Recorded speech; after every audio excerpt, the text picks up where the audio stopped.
This audio is brought to you by Muslim Central.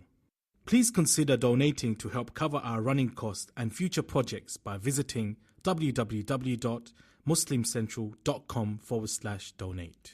يا بهجة الأكوان هذه فرحة يا بهجة الأكوان هذه فرحة كبرى تزاحم قلبي الولهان خبر سعيد عانقته مسامعي أعوذ بالله من الشيطان الرجيم بسم الله الرحمن الرحيم والصلاة والسلام على رسول الله وعلى آله وصحبه أجمعين رب اشرح لي صدري ويسر لي أمري واحلل عقدة من لساني يفقهوا قولي.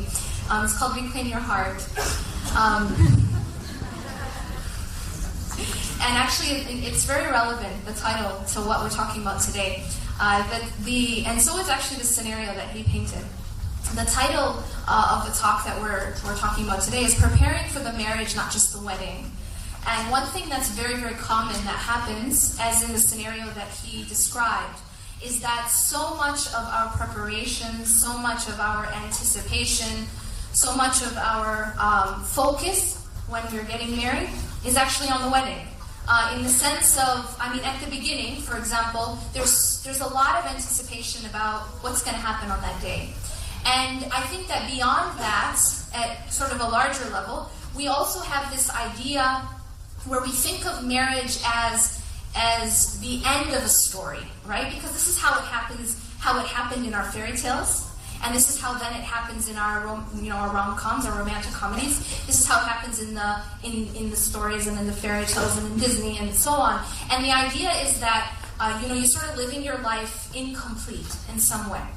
You're living your life, and you are, when you go and you study. Actually, it's very interesting. You learn a lot when you study some of these classic fairy tales that we grew up with. In my class, one of the things that we do in the section about marriage is we just take the story of Cinderella and the story of Sleeping Beauty, and we just study these stories and just look at some of the concepts in these stories. And some people might say, but those are just fairy tales. But what's very interesting is that they're not just fairy tales, because they teach concepts, and they are concepts that then evolve and continue, but the concepts stay the same. And I'll tell you what those concepts are. When you look, for example, at Sleeping Beauty, you find that the way it works is this. This prince walks into a castle, and everybody in the castle is pretty much dead. Okay? Everybody is kind of like in a coma. And he goes through the castle and basically scanning for the most beautiful person. And it's a bunch of dead people. I'm not kidding, this is the story. It's a bunch of dead people, and then he spots the most beautiful one among them. She's Sleeping Beauty. That's why she's called Sleeping Beauty. And he goes up to her and falls madly in love. Hold up. She's dead. What is he in love with? It's like, okay, she hasn't opened her mouth, she's dead, so it's obviously not her personality, it's not her beautiful heart, it's not her beautiful character, because she's in a coma. But he's in love with her, right? So then what happens is he decides he's going to kiss her, which is really shady, because this is like, if you don't just go around kissing like people in comas that you don't know just because they're beautiful. That's what happens. So he kisses her, and then she comes to life. And not only does she come to life, but everyone else in the castle comes to life. So, wow. Okay. So first of all, if you are the most beautiful person, then and only then you can save the world.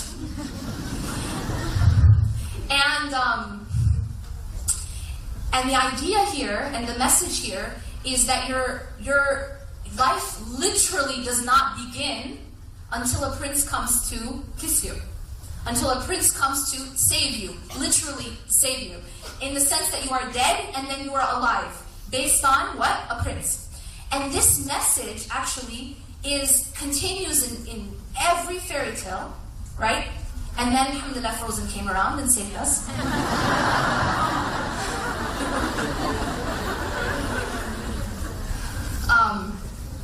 Yeah, so anyway. So this is the message in all of them, right? So then you have Cinderella. And the idea in Cinderella is you have this woman who's abused, right? She's abused by her step-parents, her stepmother, and her sisters. And she's completely helpless, isn't she? She can't do anything for herself. She is a passive observer, rather a passive victim of her own life. And she has no power to do anything. She has birds that do stuff for her. She has, and then one day, a fairy godmother too. So one day, a fairy godmother comes around and turns her from her rags that she's wearing and gives her a beautiful dress. So now she goes to the ball, and again, what is her very important qualities at this ball? She's the best dressed. The reason she's the best dressed is because a bunch of birds and animals came together and made her dress. So she's the best dressed, and again, she's the most beautiful one at the ball. So, naturally, the prince falls in love with her. Again, doesn't know anything about her, there's nothing to do, it's not her personality, her beautiful heart, her beautiful character, because she just has the most beautiful dress and the glass slippers. So, message there, be the best dressed and have the best shoes. And if you're the best dressed and you have the best shoes, then all your problems will be solved. Because, you were abused. And this is what's going to save you. This is what's going to save you, right? So what happens is, she runs away, or she has to leave before midnight. Then he's looking for who is this person who was the best dressed and the most beautiful, and that's the one I'm going to marry. And how does he know? Because the slipper and all that. Again, what is the message here? Well, number one, the most important thing is be the best dressed, have the best shoes, and be the most beautiful. And number two is that, again, you are helpless in your own life. You are a passive observer, or rather passive victim in your own life. Your life is incomplete until a man comes and saves you. Right? You can't save yourself. You can't go and seek God to save you. You need this man to come save you. And again, that's the same message continues, and you have Snow White and so on. In that case, she's like the slave of 7 little men.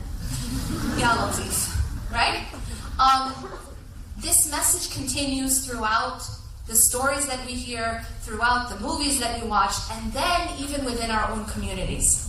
Because what we're told is, when you have a single, especially single sister, everyone is putting so much pressure on her, right? The moment she turns 21, it's like, oh my God, you're getting old. Right? Oh my God, and then mother can't sleep and needs to take anxiety pills. Because her daughter's 21. She's getting old. Hurry up and get married, right? And the idea is there's pressure from every direction. When are you going to get married? And the idea is, yes, marriage, as the Prophet ﷺ said, when a person gets married, they've completed half their deen. Allahu Akbar. But see, this has been misunderstood. When you say that you've completed half your deen, that does not mean that you were an incomplete human being and you needed another human being to complete you. Because if that were the case, how could Maryam alayhi salam, how could she have been one of the most perfect women? Right? The mother of Isa, the Prophet ﷺ himself in a sound hadith said that she was one of the most perfect women. And she wasn't married. So how could it be that you are incomplete until you are married? And yet the way that we treat marriage is we have turned marriage from a means to an end in and of itself. So what that means is that we think when you ask a woman, or typically a woman, but when you ask somebody, when are you going to get married? The idea is, you're not really asking when are you going to get married. What you really mean is, when are you going to fulfill the purpose of your creation? When are you going to be a full human being? When are you going to stop being handicapped? Right? When are you going to stop walking around without an arm? You know what I'm saying? So the idea here, it's not when are you going to just when are you going to get married? It's when are you going to fulfill the purpose of your creation and let me be able to sleep at night? The idea here is that we as human beings, women or men, we were not put on this earth for any other purpose except one purpose. And that purpose is, as Allah subhanahu wa ta'ala says, وَمَا خَلَقْتُ الْجِنَّ وَالْإِنسِ إِلَّا لِيَعْبُدُونَ, which means we have not created jinn and human beings, in parentheses, for any other purpose, except to worship or to fulfill ubudiyyah to Allah. Meaning that I was created not ultimately to be a wife or a mother, or the case of a husband or a father, or a doctor, or a teacher, or the richest person alive, or the size 4. In America, those are sizes. I don't know what it is. That's not why I was created ultimately. I was created ultimately to be a slave to Allah. And it is under that umbrella of slavery to Allah that I am a wife, and a mother, and a doctor, and a teacher, and a writer, and anything else. But when we flip that, and when we see our purpose in any other way, that's when we lose direction. And that's when we lose balance. If I think that as a woman, I was put on this earth to get married and have babies, then I have lost my ultimate purpose. Because my ultimate purpose was to be a slave to Allah. And there are many ways to be a slave to Allah. There are many paths to Allah subhanahu wa ta'ala, and indeed marriage is one of them. And I'm going to repeat that, because I don't want there to be any misunderstanding. That my ultimate purpose is to reach Allah. And one of the ways to Allah is marriage. One of the ways to Allah is marriage. But my ultimate purpose is not marriage itself. My ultimate purpose is not being a wife and a mother, or being a husband and a father, or being a doctor, or whatever it is. There's no other role that is my ultimate purpose except for being a abd to Allah subhanahu wa ta'ala. Reaching Allah and pleasing Allah. There are many different paths to Allah subhanahu wa ta'ala, and marriage is one of them. It isn't the only one of them. So if one person does not have that path, it doesn't mean that they cannot have another path. A person who didn't get married, or who got married and is no longer married, it doesn't mean they haven't fulfilled their purpose of creation. It means that one path, they're not taking that path, they have a different path. And this is why I gave the example of Maryam alayhi salam. Because this is an example of one of the perfect women, along with the Prophet ﷺ told us there's 4 perfect women. One of them was not married, and that's Maryam alayhi salam. One of them, Asya, was married, but to a very, very tyrannical and abusive disbeliever, which was Pharaoh. So you have a single mom who never got married, Maryam alayhi salam. She was one of the most perfect women. And then you have an example of a woman who's married to a very bad man. And then you have an example of a woman, Fatima, who's the daughter of a prophet. And then you have Khadija, anha. And so you have these examples of these women, and they are all different in having different walks of life. There isn't only one way to Allah subhanahu wa ta'ala. As a woman or as a man, there isn't only one way to Allah subhanahu wa ta'ala. So what we have to do is we have to redefine our understanding of what marriage really is. When Allah subhanahu wa ta'ala talks about the relationship between husband and wife in Surah Al-Rum, وَمِنْ آيَاتِهِ أَنْ خَلَقَ لَكُم مِنْ أَنفُسِكُمْ أَزْوَاجًا لِتَسْكُنُوا إِلَيْهَا وَجَعَلَ بَيْنَكُمْ مَوَدَّةً وَرَحْمَةً. Allah says that from among His signs is this. Before we even continue the ayah, we need to pause there for a second. What does it mean to say it's from among His signs? By the way, this is the ayah that's on every Muslim wedding invitation. Here too, right? Yeah? Awesome. This is the ayah, right? Because this is the ayah about romantic love. This is the ayah about marriage. But it begins in a very important way, in a very interesting way that we have to reflect. He says, وَمِنْ آيَاتِهِ. This is from among His signs. Now, pause and reflect for a moment about the purpose of a sign. When you're driving, and you're driving to Kuala Lumpur, and you see a sign, what is the purpose of the sign? Directs you, guides you, pointer. It takes you somewhere else. It guides you and points you towards something else. Now, if you're trying to get to Kuala Lumpur, and you see a sign that says Kuala Lumpur 10 kilometers, do you go take your car and say, oh, I saw the sign, and you park and you just stay there? Is that what you do? What's the purpose of the sign? To direct you to keep going. Yeah? But the sign itself is not the destination. Am I making sense? The sign itself is not the destination. The sign is a director. The sign is a pointer to the destination. Now in this case, Allah says that this relationship between husband and wife is a sign. In other words, it's not the destination. It is a pointer to the destination. It is a guidance. What is the destination? Allah. It's Allah. That's why the ayah says, وَمِنْ آيَاتِهِ. Ayatihi means among His signs. It's among His signs. So it's a sign to Allah. It's a pointer to Allah. It's a guidance towards Allah. But it is not the end in and of itself. The story doesn't end at the wedding. That's where it begins.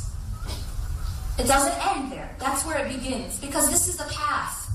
And this is one of those vehicles that's supposed to help you in that path. But it isn't the end. It's not, like in the stories and in the movies. Where does the story end? At the wedding. Like the dude, that's when the story ends. Yeah? It's like the end. Then he lived happily ever after. Nah.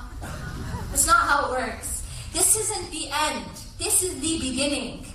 The beginning of now, this is a vehicle to take me to my end. My end is Allah. Never ever mix up the two. Never mix up the means and the end. Don't mix them together. Because if you do that, that's when you really, really suffer. And you lose direction. Because you think that this is the end. It's a means. It's a means. وَمِنْ آيَاتِهِ أَنْ خَلَقَ لَكُم مِنْ أَنفُسِكُمْ أَزْوَاجًا لِتَسْكُنُوا إِلَيْهَا. So from among His signs is that He created spouses for you, that you may dwell in tranquility with them. Part of this relationship is this sense of stability and this sense of peace and this sense of tranquility. وَجَعَلَ بَيْنَكُمْ مَوَدَّةً وَرَحْمَةً. Now, mawaddatan and rahmah, these two concepts in marriage, it's just such a perfect summary of what is needed in that relationship.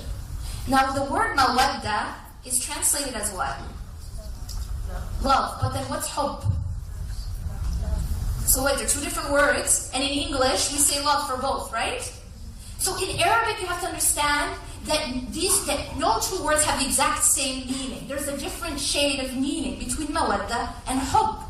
And the difference is linguistically is that hope means love. And this love can be something I feel in my heart. But mawadda is different. Mawadda, the name of Allah, al-Wadud, Wid is a type of love that is expressed.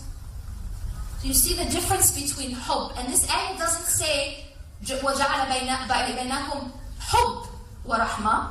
It doesn't just say love, but it is expressed love. The Shaykh before, yikes. He was talking about this concept of how there's mawadda at the beginning, and then and then what carries you through is rahmah. But what I would actually say is that expressed love needs to be throughout the relationship. And to say that just ends, you don't need to express love anymore, express love for the first few weeks in the honeymoon, and then after that you just put up with each other. No! Expressed love needs to carry you through the relationship. That's what mawadda is. Mawadda means that you are not just feeling love. So many people say, oh, but I love my spouse. Okay, when was the last time you expressed it? But I love them. When was the last time you expressed it? If you love them, that's just hope. That's just hope. But when you say mawadda, this is expressed love. And a part of keeping this relationship strong, it is not enough to just say I love them in my heart. It's not enough. It's kind of like the people who say my hijab is in my heart. Right? I pray in my heart. I fast in my heart. I give zakah in my heart. It doesn't work like that. How can I say I love Allah, but my expression, it's all in my heart? I don't express it, right? This is what people are saying when they say my hijab is in my heart, or my prayer is in my heart. I'm saying I love God, but I don't express it. It doesn't show in my action.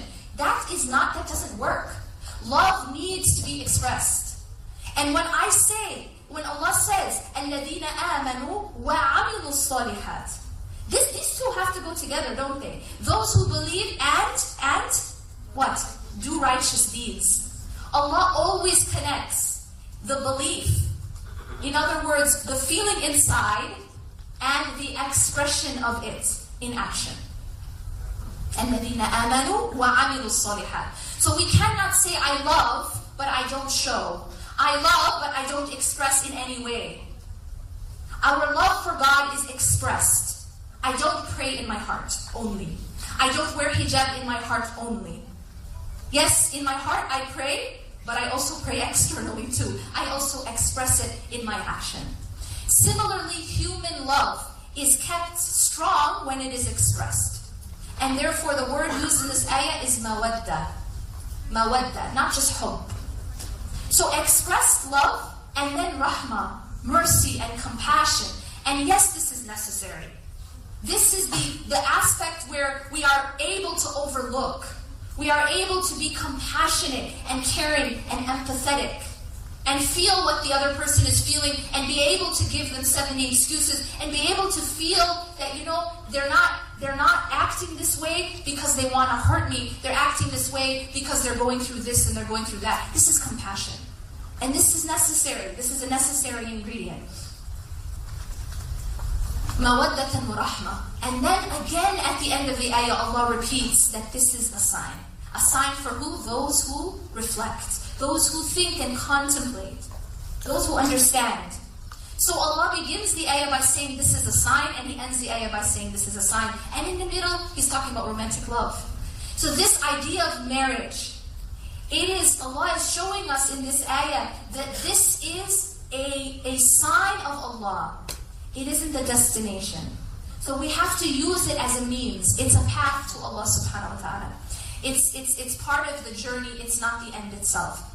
And when we put things into perspective like that, it totally changes how we interact within marriage. And this really brings us to the heart of the question of, are we preparing for the marriage or are we just preparing for the wedding? Are we just saying, okay, I got married, check that. It's kind of like you have like a list of things you need to do in life. Check, done, It's not the end, it's the beginning. And how is it that you're going to prepare for that wedding, for that marriage? Is that when you see this as part of your path, then you interact with that within that relationship very differently. One of the biggest problems is when you enter into any relationship with another person, expecting that person to complete you, expecting that person to give to you, to fulfill you, to make you happy. And the idea here is when the focus is what you're going to give me, this is when you face a problem. Because if I come in empty-handed, if I come into a relationship empty, and I expect to be filled, that is a recipe for disaster. The reason is that, remember what we said, marriage in and of itself is part of the path to God. And therefore it's supposed to be helping me become what? A better person. It's not ultimately about fulfilling, completing, and making me happy. Those are all, insha'Allah ta'ala, consequences. Right? I'm not saying there isn't that in marriage. Inshallah there is. We ask Allah, رَبَّنَا هَبْ لَنَا مِنْ أَزْوَاجِنَا وَذُرِّيَّاتِنَا قُرَّةَ أَعْيُنٍ. Oh Allah, bless us with the gift, and this is, by the way, an unexpected and undeserved gift, of making our spouses and our children the coolness of our eyes. There is happiness and comfort in marriage, inshallah ta'ala, if Allah gifts you with that. But that's not the ultimate purpose. It's not for you to make me, fill me, make me happy, make me complete, make what was empty full. No, the purpose is for you to help me be a better person. And that's very, very different. It's very different. That this, when you say that when you've gotten married, you have completed half of your deen, this means that this is a way for you to become better through marriage. You know why that's so different? Because when your focus is, I'm trying to become a better person, then marriage goes from being just something to feed my emptiness and my ego to being something that helps me to build my character. And so marriage is now something where you view it as a character builder. Now it's not so difficult to apologize, right? It's not so difficult to be the first to apologize. It's not so difficult to overlook. It's not as difficult because now I'm telling myself it's not about being right. It's about being a good person. And when you're able to see it that way, then the way you interact with one another is very different. And if your ultimate purpose is the pleasure of Allah, the other thing that happens is your intention, if your intention is for Allah, then, sometimes when you're in a relationship, you may be giving a lot, right? You may be giving a lot. And if the reason why you're giving is to get back from that person, you're going to likely be disappointed, because sometimes people aren't very appreciative, right? Sometimes you give and give and give and nobody says thank you, right? Sometimes you give and give and give and no one even acknowledges. No one even notices. Does it happen or not? Every single mother in this room is like, and I'm sure you got fathers too. Maybe you're just not nodding as intensely. But yeah, you know what I'm saying, right? Human beings, we're thankless. Like Allah tells us, like that mankind is like in our nature. We're very ungrateful. We just are very ungrateful. I mean, if we're ungrateful to God, right? We're ungrateful to God. How are we going to be with people?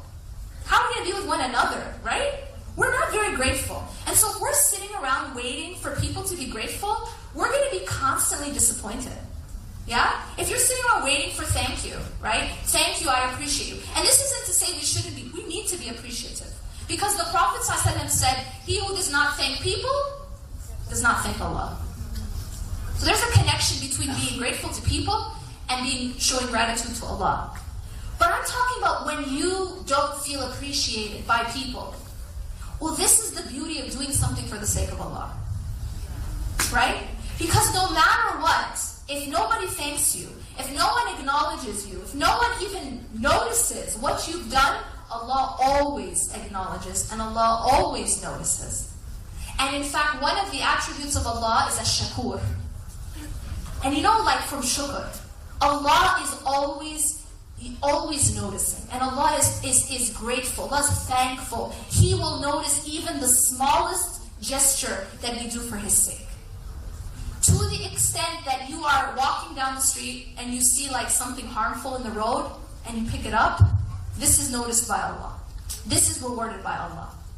You see how Allah is just waiting to give us reward for even the smallest thing. We smile at one another, it's a charity. We pick up something harmful from the road, it's a charity. Allah always notices these things as long as they're done for His sake. Human beings aren't always like that, aren't very much like that. So this is another way where it makes the relationship stronger when you have the right focus. That I'm doing this for Allah. Ultimately, I'm doing this for Allah. So if something is not immediately appreciated or immediately acknowledged, you don't feel that devastation, that constant disappointment, because Allah always notices and Allah always rewards. And your reward is with Allah no matter what, no matter who thanks you, no matter who acknowledges, no matter who says thank you, no matter who even notices what you're doing. Now, in kind of like in the whole grand scheme of why it is, in order for any relationship to be successful, we have to have a very clear picture of our purpose. So if I were to summarize